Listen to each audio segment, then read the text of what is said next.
So I'm Tiffany S. Taylor. I'm 34 years old. I'm born and raised here in Athens, Georgia. I am currently the district commissioner of District 3 here in Athens, Clark County, and I am the mother of 5 children. I have 4 sons and 1 daughter, aging from 15 to 1 years old. So my oldest son, Daniel, is 15. Jacob is 13, Samari is 8, Shamari is 7, and Nehemiah is 1. Um, Daniel is an athlete, Jacob is an athlete. Samari is all the things that just awesome, and Shamari is my love bug, and Nehemiah wreaks havoc. He's the boss baby. That's so funny. That's such a broad age spectrum too. You went from 15 to 1 years old. Yes. So talk about that. We're like, I guess, really when you think about it, they got the same mother, but it's like different mothers.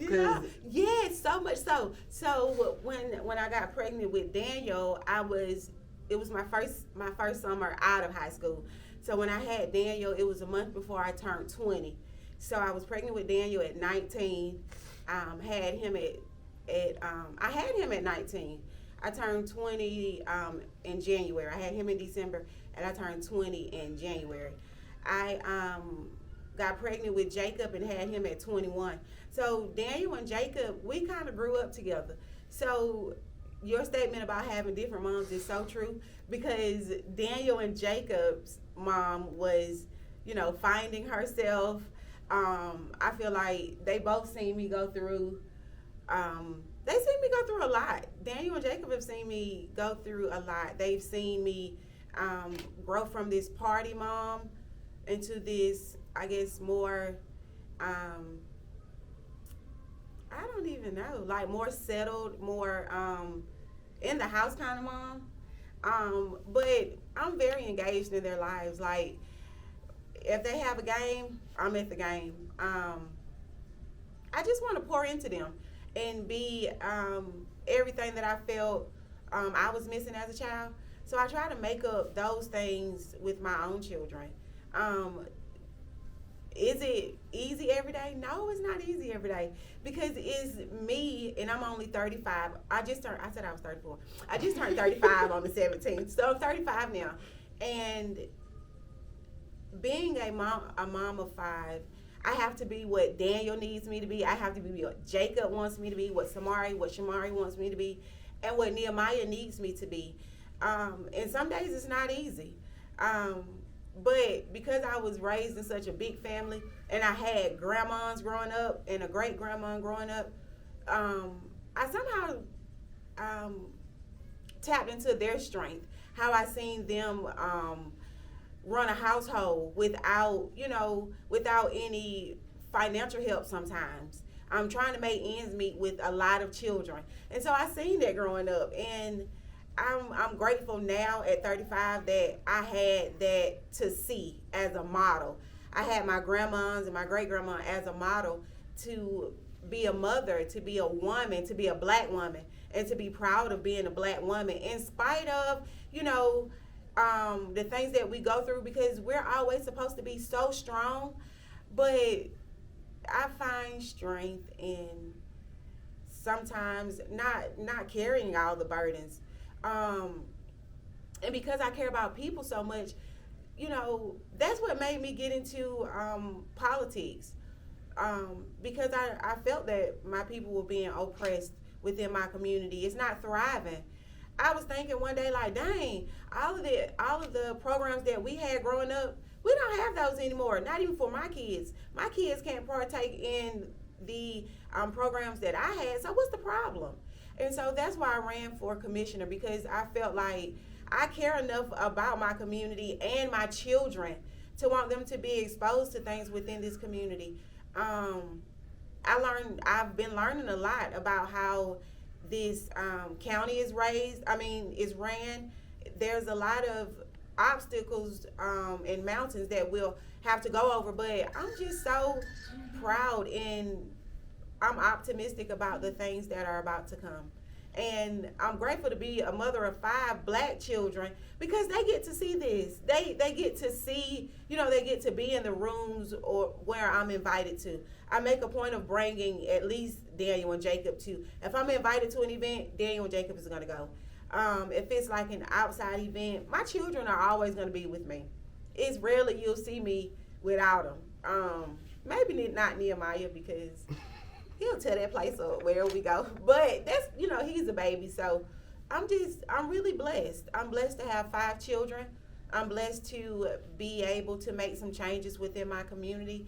I'm blessed to be able to help people that, I grew up with, like my classmates. I love that. You talked about being younger with Daniel and Jacob. So Daniel and Jacob, can y'all talk? Do y'all see a difference in your mom from back then to like right now? Yeah. What would you say the different, like one of the differences that you see, like the biggest one? Like, but like not letting nobody get to her or nothing. So you probably was a little firecracker back in the day or something. Was I? Was I? But with I've just grown from a lot of spaces. Like going out, I used to go out all the time. But I felt like right now in my life, I've experienced all of those things. I've experienced the partying. I've experienced, the fakeness of friends, which is how I feel like I can navigate through this season that I'm in, because a lot of people don't know me, but they know me as commissioner. And so as commissioner, people will make up, storylines or things in their head like, well, she's only doing this for vanity, or, she don't really care about her community. But I am so like homebreded that it's okay that people don't know me. I feel like that's my superpower because they don't know me. You don't know what I'm going to do because and people don't come out and say, hey, Tiffany, can we have a conversation? They'll just make their own narrative up. But because I've dealt with that, coming up as a, young girl out there thinking people are your friends and learning lessons that everybody is not your friend. So I can navigate this season without getting mad if somebody show me who they really are. If you show me who you really are and I still continue to deal with you, whether you break my heart, hurt my feelings, if I continue to deal with you, then that's my, that's my bad. But it also gives me the patience to be able to hear everybody's side. Everybody's not going to agree. Everybody has different ideas about how to make our community better. My position is to take that information and implement that information, not thin and prune about who did what when. Like, I just can't, I just want to see my community move forward so that when Daniel and Jacob gets older, they'll come back and strengthen their community. That's what it's about. It's about being a role model for our children. If we're not a role model for our children, then when they grow up, we can expect for them to be a mess, like straight up. What I do know is that children see what their parents do. Like Daniel said, I used to let people totally get to me, break down and cry, nut up, all of that stuff. And I think it fell off on Jacob. So we're working through that. So Jacob, what would you say? Do you agree with Daniel, or what do you think is the difference that you see in your mom? Some days she wouldn't be at home, some days and she'd be at work. So I thought it was just, I just wanted to act out, cause I knew I was gonna get in trouble cause my mom went around. So she was acting out, and then she got a new job, and then I guess she spent a lot of time with us.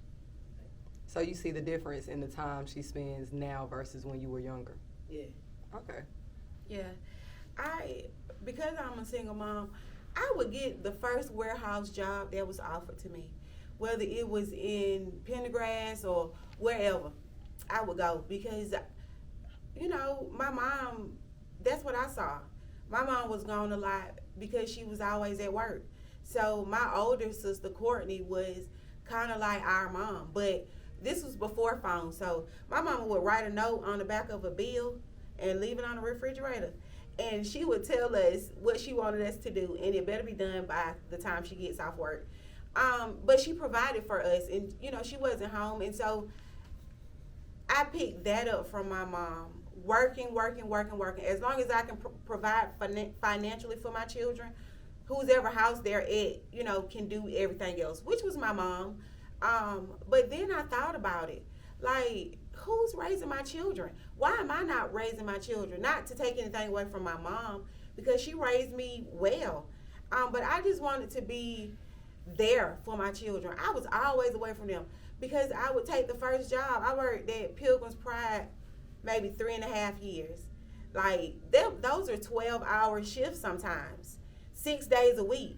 So my children were never home, only when I got home. And then leaving the poultry, I went to Walgreens distribution, where it's in Jefferson, and I would have to be at work at 7. That means the whole house needs to be up at 5, out of the house at 6, so that I can be on the bypass by 6:10. And so we lived that way for almost 3 years at Walgreens. So it was really just me picking my children up and dropping them off, seeing them when they get out of school, and then they had sports.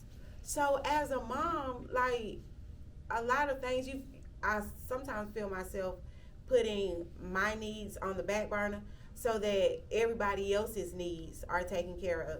And that was another characteristic that I got from the women that raised me. I never seen them really do much for themselves because they had so many people around them to do for. But I find comfort in prayer. I honestly find comfort in prayer and in gospel music. Sometimes my children see me, I'll be praising the Lord, crying, snot running. But I feel like that's going to drop off on my children. They're going to know to raise their hands in the midst of, trials and troubles, because that's how I see my grandma. My grandma would pray heaven down.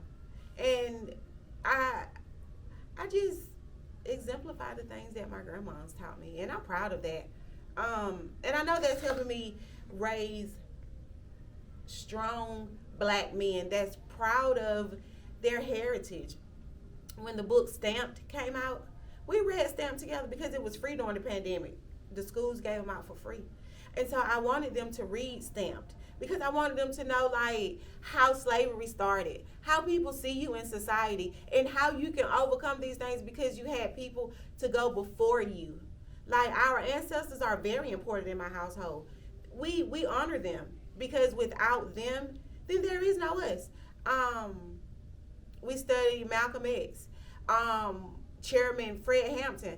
Like, a lot of the things that I didn't get in school because I learned about Christopher Columbus. I learned about all the great white contributions, never about the black contributions, except for in February. And so in my household, we learned about these things. We watch documentaries. You know what I mean? We read these books so that we have an understanding of where we came from because we weren't taught that in school. I wasn't taught that in school, and so I make sure they get it at home. I want my boys to walk with their heads high, whether they're playing in sports or they're in, the courtroom or in the White House as the president. Like, I want them to know that the skies isn't the limit. When the pandemic started, I started Mothers of Black Sons. So Mothers of Black Sons is a 501c3 nonprofit organization, and it's a mentoring program. And I started it because I had a mentor in 3rd grade, and I'm sure I had a mentor because I was a little rowdy in elementary school. So I got a mentor, and she was from the University of Georgia, and she was white. But when she came, it just seemed like everything was okay. Like, everything was all right. She would talk to me about how you're feeling. And at this time, I was like maybe 8. And with a single mom who worked all the time. So I said, I'm going to start a mentoring program for my sons because as a mom, without their father, they need male figures. They need male role models besides our pastor. And so I knew a lot of men that were either football coaches or entrepreneurs that I would meet, doing anything. And so I would approach them like, would you mind being a mentor talking to boys about how to be better. And during the pandemic, also because all of my friends have boys. All of my friends mostly are single moms. And so we go through the same thing. Needed a babysitter, needing their dads to be more in their lives, sharing the same afflictions, I guess. But growing up together, being in high school together, and now we have sons.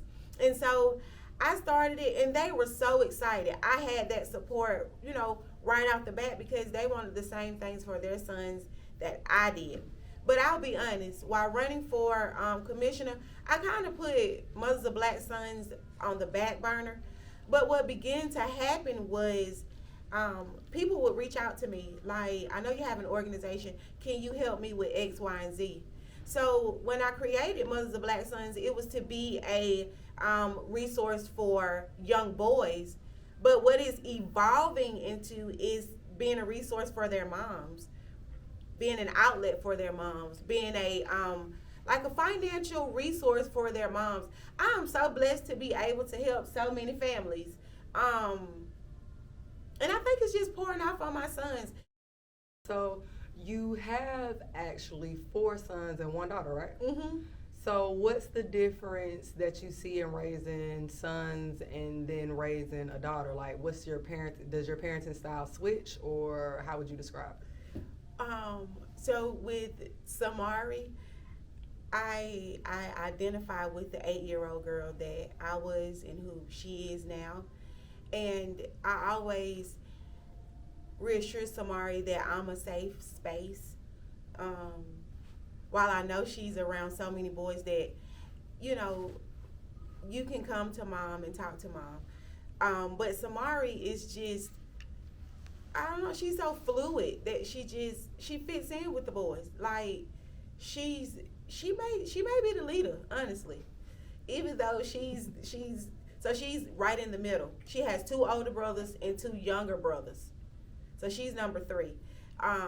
And so she's just everything. She is.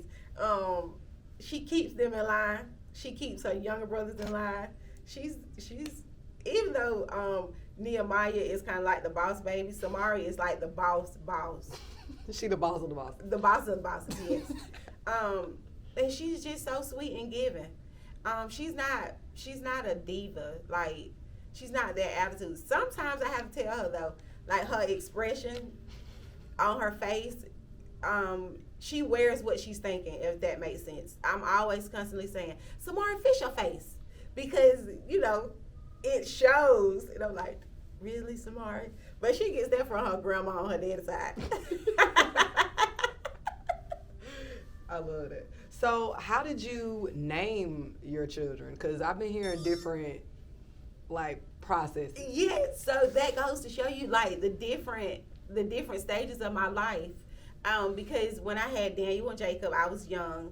But Daniel is actually named after his father. So all of their brothers and sisters' names start with a D, except for Jacob's. So Daniel was my first son, and their dad is Dana. And so, reading the Bible, I named Daniel because I just knew he was just going to be strong. I knew he was going to be fearless. And so that's where I got Daniel from. Jacob, I also got from the Bible. I was flipping, I used to work at Hayman when I was pregnant with both of them. And so flipping through the Bible, I got Jacob's name because I was in a time in my life where I was just done with their dad, and I'm not going to name him a D. But Jacob sounds good. And so I named him Jacob Alexander. One of my best friends is Jamie Alexandra. And I was like, I'm going to name him Alexander after you.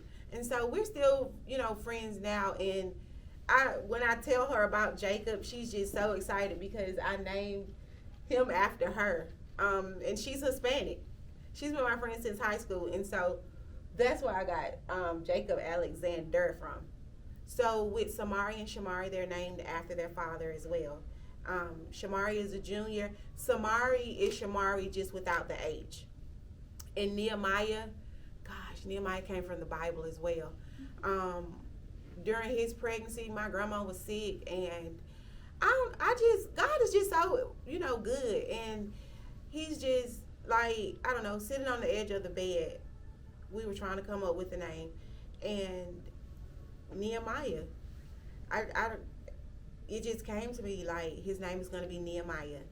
And so I researched what Nehemiah meant, and it means to be comforted by God.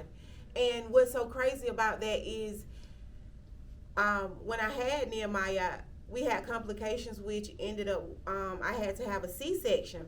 And my grandma was sick, and so we had to stay in the hospital for 5 days instead of 3. And as soon as I got home from the hospital, I spoke to my grandma, and she was like, we're going to talk. But she died that next day on her way to dialysis. And so I hadn't seen her. I hadn't seen her for maybe a week and a half. It was Thanksgiving. I had Nehemiah the day before Thanksgiving. So I was in the hospital during the holiday. And I didn't get to say goodbye. And so I grieved. But I feel like God was preparing me with Nehemiah for when I lost my grandma, because his name means to be comforted by God. And I was like, were you preparing me? So I just held on to my children. Like, my grandma was so present in all of our lives. Literally, we took care of her literally. And so, when we lost her, it was a big thing for us. It really was. But it brought us together.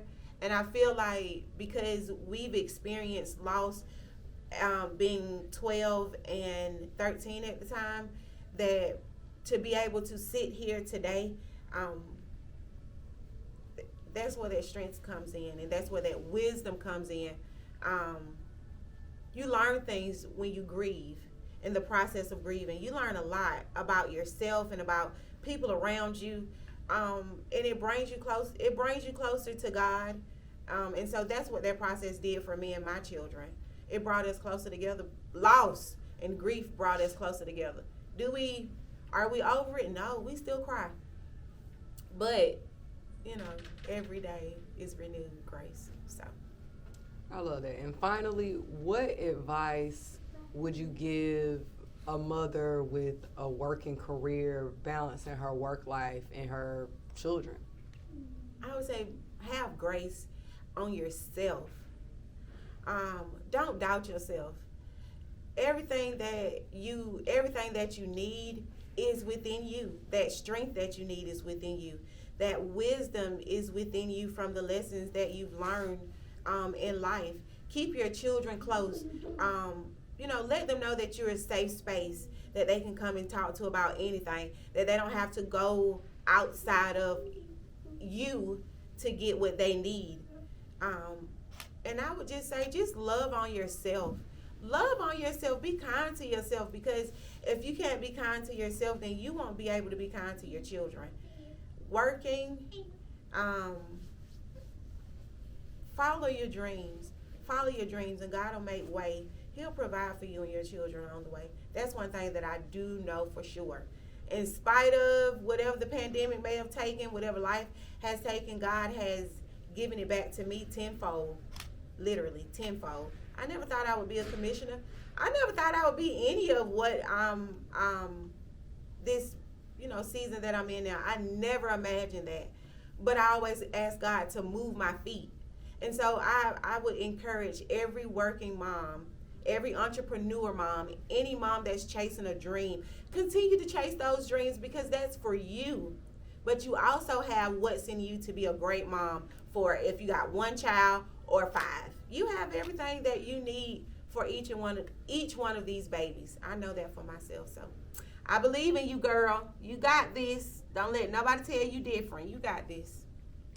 Thank you, Commissioner Taylor. Thank you.